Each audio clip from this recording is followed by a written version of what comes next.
Exodus chapter 28. Then bring near to you your brother Aaron and his sons with him from among the Israelites to serve me as priests. Aaron and Aaron's sons Nadab and Abihu, Eleazar and Ithamar. You shall make sacred vestments for the glorious adornment of your brother Aaron. And you shall speak to all who have ability, whom I have endowed with skill, that they make Aaron's vestments to consecrate him for my priesthood. These are the vestments that they shall make: a breastpiece, an ephod, a robe, a checkered tunic, a turban, and a sash. When they make these sacred vestments for your brother Aaron and his sons to serve me as priests, they shall use gold, blue, purple, and crimson yarns, and fine linen. They shall make the ephod of gold, of blue, purple, and crimson yarns, and of fine twisted linen, skillfully worked. It shall have 2 shoulder pieces attached to its 2 edges, so that it may be joined together. The decorated band on it shall be of the same workmanship and materials of gold, of blue, purple, and crimson yarns, and of fine twisted linen. You shall take 2 onyx stones and engrave on them the names of the sons of Israel, 6 of their names on the one stone, and the names of the remaining 6 on the other stone, in the order of their birth. As a gem cutter engraves signets, so you shall engrave the 2 stones with the names of the sons of Israel. You shall mount them in settings of gold filigree. You shall set the 2 stones on the shoulder pieces of the ephod, as stones of remembrance for the sons of Israel. And Aaron shall bear their names before the Lord on his 2 shoulders for remembrance. You shall make settings of gold filigree, and 2 chains of pure gold, twisted like cords, and you shall attach the corded chains to the settings. You shall make a breastpiece of judgment, in skilled work. You shall make it in the style of the ephod, of gold, of blue and purple and crimson yarns, and of fine twisted linen you shall make it. It shall be square and doubled, a span in length and a span in width. You shall set it in 4 rows of stones. A row of carnelian, chrysolite, and emerald shall be the first row, and the second row a turquoise, a sapphire, and a moonstone, and the third row a jacinth, an agate, and an amethyst, and the 4th row a beryl, an onyx, and a jasper. They shall be set in gold filigree. There shall be 12 stones with names corresponding to the names of the sons of Israel. They shall be like signets, each engraved with its name, for the 12 tribes. You shall make for the breastpiece chains of pure gold, twisted like cords, and you shall make for the breastpiece 2 rings of gold, and put the 2 rings on the 2 edges of the breastpiece. You shall put the 2 cords of gold in the 2 rings at the edges of the breastpiece. The 2 ends of the 2 cords you shall attach to the 2 settings, and so attach it in front to the shoulder pieces of the ephod. You shall make 2 rings of gold, and put them at the 2 ends of the breastpiece, on its inside edge next to the ephod. You shall make 2 rings of gold, and attach them in front to the lower part of the 2 shoulder pieces of the ephod, at its joining above the decorated band of the ephod. The breastpiece shall be bound by its rings to the rings of the ephod with a blue cord, so that it may lie on the decorated band of the ephod, and so that the breastpiece shall not come loose from the ephod. So Aaron shall bear the names of the sons of Israel in the breastpiece of judgment on his heart when he goes into the holy place, for a continual remembrance before the Lord. In the breastpiece of judgment you shall put the Urim and the Thummim, and they shall be on Aaron's heart when he goes in before the Lord. Thus Aaron shall bear the judgment of the Israelites on his heart before the Lord continually. You shall make the robe of the ephod all of blue. It shall have an opening for the head in the middle of it, with a woven binding around the opening, like the opening in a coat of mail, so that it may not be torn. On its lower hem you shall make pomegranates of blue, purple, and crimson yarns, all around the lower hem, with bells of gold between them all around. a golden bell and a pomegranate alternating all around the lower hem of the robe.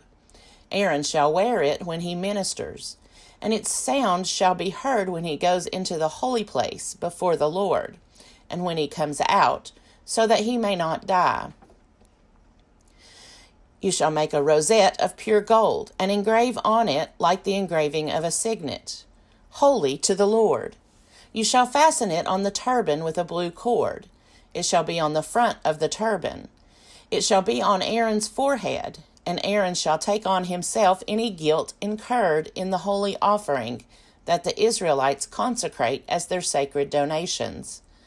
It shall always be on his forehead, in order that they may find favor before the Lord. You shall make the checkered tunic of fine linen, and you shall make a turban of fine linen, and you shall make a sash embroidered with needlework. For Aaron's sons you shall make tunics and sashes and headdresses. You shall make them for their glorious adornment. You shall put them on your brother Aaron and on his sons with him, and shall anoint them and ordain them and consecrate them, so that they may serve me as priests. You shall make for them linen undergarments to cover their naked flesh. They shall reach from the hips to the thighs. Aaron and his sons shall wear them when they go into the tent of meeting, or when they come near the altar to minister in the holy place, or they will bring guilt on themselves and die. This shall be a perpetual ordinance for him and for his descendants after him. Exodus chapter 29. Now this is what you shall do to them to consecrate them, so that they may serve me as priests. Take 1 young bull and 2 rams, without blemish, and unleavened bread, unleavened cakes mixed with oil, and unleavened wafers spread with oil. You shall make them of choice wheat flour. You shall put them in 1 basket, and bring them in the basket, and bring the bull and the 2 rams. You shall bring Aaron and his sons to the entrance of the tent of meeting, and wash them with water. Then you shall take the vestments, and put on Aaron the tunic and the robe of the ephod and the breastpiece, and gird him with the decorated band of the ephod. And you shall set the turban on his head, and put the holy diadem on the turban. You shall take the anointing oil, and pour it on his head, and anoint him. Then you shall bring his sons, and put tunics on them, and you shall gird them with sashes, and tie headdresses on them, and the priesthood shall be theirs by a perpetual ordinance. You shall then ordain Aaron and his sons. You shall bring the bull in front of the tent of meeting. Aaron and his sons shall lay their hands on the head of the bull, and you shall slaughter the bull before the Lord at the entrance of the tent of meeting, and shall take some of the blood of the bull and put it on the horns of the altar with your finger, and all the rest of the blood you shall pour out at the base of the altar. You shall take all the fat that covers the entrails and the appendage of the liver and the 2 kidneys with the fat that is on them, and turn them into smoke on the altar. But the flesh of the bull, and its skin, and its dung, you shall burn with fire outside the camp. It is a sin offering. Then you shall take 1 of the rams, and Aaron and his sons shall lay their hands on the head of the ram, and you shall slaughter the ram, and shall take its blood and dash it against all sides of the altar. Then you shall cut the ram into its parts, and wash its entrails and its legs, and put them with its parts and its head, and turn the whole ram into smoke on the altar. It is a burnt offering to the Lord. It is a pleasing odor, an offering by fire to the Lord. You shall take the other ram, and Aaron and his sons shall lay their hands on the head of the ram, and you shall slaughter the ram, and take some of its blood, and put it on the lobe of Aaron's right ear, and on the lobes of the right ears of his sons, and on the thumbs of their right hands, and on the big toes of their right feet, and dash the rest of the blood against all sides of the altar. Then you shall take some of the blood that is on the altar, and some of the anointing oil, and sprinkle it on Aaron and his vestments, and on his sons, and his sons' vestments with him. Then he and his vestments shall be holy, as well as his sons and his sons' vestments. You shall also take the fat of the ram, the fat tail, the fat that covers the entrails, the appendage of the liver, the 2 kidneys with the fat that is on them, and the right thigh, for it is a ram of ordination, and 1 loaf of bread, 1 cake of bread made with oil, and 1 wafer, out of the basket of unleavened bread that is before the Lord. And you shall place all these on the palms of Aaron and on the palms of his sons, and raise them as an elevation offering before the Lord. Then you shall take them from their hands, and turn them into smoke on the altar on top of the burnt offering of pleasing odor before the Lord. It is an offering by fire to the Lord.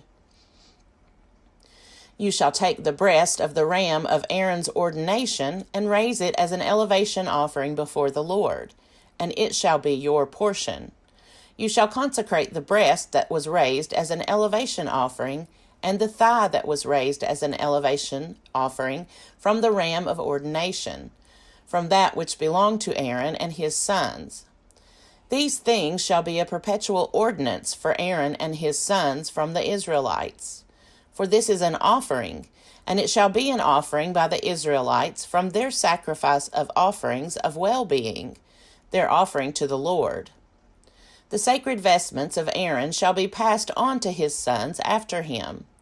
They shall be anointed in them and ordained in them. The son who is priest in his place shall wear them 7 days, when he comes into the tent of meeting to minister in the holy place. You shall take the ram of ordination and boil its flesh in a holy place. And Aaron and his sons shall eat the flesh of the ram and the bread that is in the basket at the entrance of the tent of meeting. They themselves shall eat the food by which atonement is made, to ordain and consecrate them.